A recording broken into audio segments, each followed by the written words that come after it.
திருவள்ளுவர் தினத்தையொட்டி தமிழ்நாடு மற்றும் புதுவையில் திருவள்ளுவர் சிலைகளுக்கு பல்வேறு அமைப்புகள் மற்றும் அரசியல் கட்சியினர் மாலை அணிவித்து மரியாதை செலுத்தினார்கள். திருவள்ளுவர் தினத்தை முன்னிட்டு புதுக்கோட்டை சின்னப்பா பூங்காவில் உள்ள திருவள்ளுவர் சிலைக்கு பல்வேறு அமைப்பினர் மாலை அணிவித்து மரியாதை செலுத்தினர்.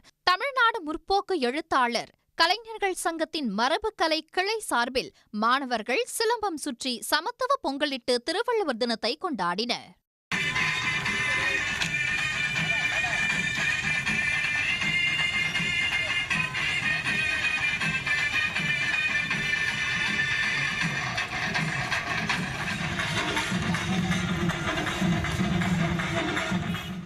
மாமல்லபுரம் கடற்கரையில் திருவள்ளுவர் சிலைக்கு அஞ்சலி செலுத்த வந்த மல்லை தமிழ்ச்சங்கத்தினருக்கு பாசிமணி மாலை அணிவித்து நரிக்குறவ பெண்கள் நிகழ்ச்சியை ஏற்படுத்தினர்.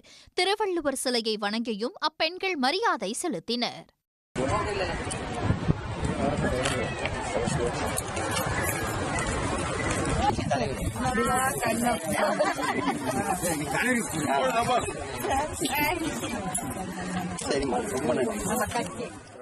கரூர் மாவட்டம் அரவக்குறிச்சி மலைக்கோவிலூர் அருகே வள்ளுவர் கலை அறிவியல் கல்லூரியை நடத்தி வருபவர் செங்குட்டவன். இவர் கடந்த 7 வருடங்களாக திருவள்ளுவர் தினத்தில் 10 திருக்குறளை ஒப்புவித்தால் பெட்ரோல் இலவசமாக வழங்கி வருகிறார். மாணவர்கள் பெற்றோருடன் வந்து குறள் ஒப்புவித்து 1 லிட்டர் பெட்ரோல் பெற்றுச் சென்றனர். மேலும் 1330 குறள்களை ஒப்புவித்தால் தனது கல்லூரியில் 3 ஆண்டுகள் இலவச கல்வி போதிக்கப்படும் எனவும் செங்குட்டவன் தெரிவித்தார். இளைய தமிழை பொறுத்தவரைக்கும் திருக்குறள் வாசிக்கும் கற்றுக் கொடுத்தால் பத்தாது, அவர்கள் வாழ்வதற்கு பெற்றோர்கள் முன்மாதிரியாக இருக்க வேண்டும். அந்த குடும்பம் கண்டிப்பாக ஒரு பேர் சொல்லக்கூடிய குடும்பங்களாக இருக்கும்.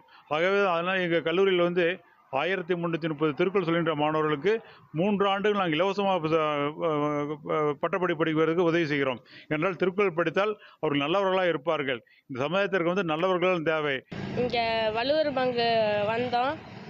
10 திருக்குறள் சொன்னால் 1 லிட்டர் பெட்ரோல் தரோன்னாங்க. அதனால் இப்போ சொன்னேன், 1 லிட்டர் பெட்ரோல் தந்தாங்க. குறள் படிக்கிறது நல்லது. முதல்ல எழுத்தெல்லாம் ஆதிபவன் முதற்றே உலகு, உடுக்க எந்தவன் கை போல ஆங்கிலக்கண் கலையதான் நட்பு. வேலூரில் திருவள்ளுவர் தினத்தை முன்னிட்டு சட்டமன்ற உறுப்பினர் கார்த்திகேயன், மேயர் சுஜாதா உள்ளிட்ட திமுகவினர் மற்றும் தமிழ் ஆர்வலர்கள் திருவள்ளுவர் சிலைக்கு மாலை அணிவித்து மரியாதை செய்தனர்.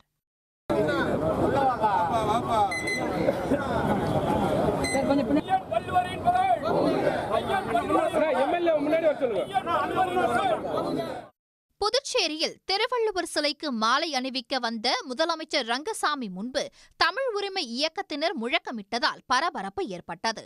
தமிழ் மொழியை அழித்து வரும் புதிய கல்வி முறையை புதுச்சேரி அரசு அமல்படுத்தக் கூடாது எனவும் அவர்கள் முழக்கமிட்டனர்.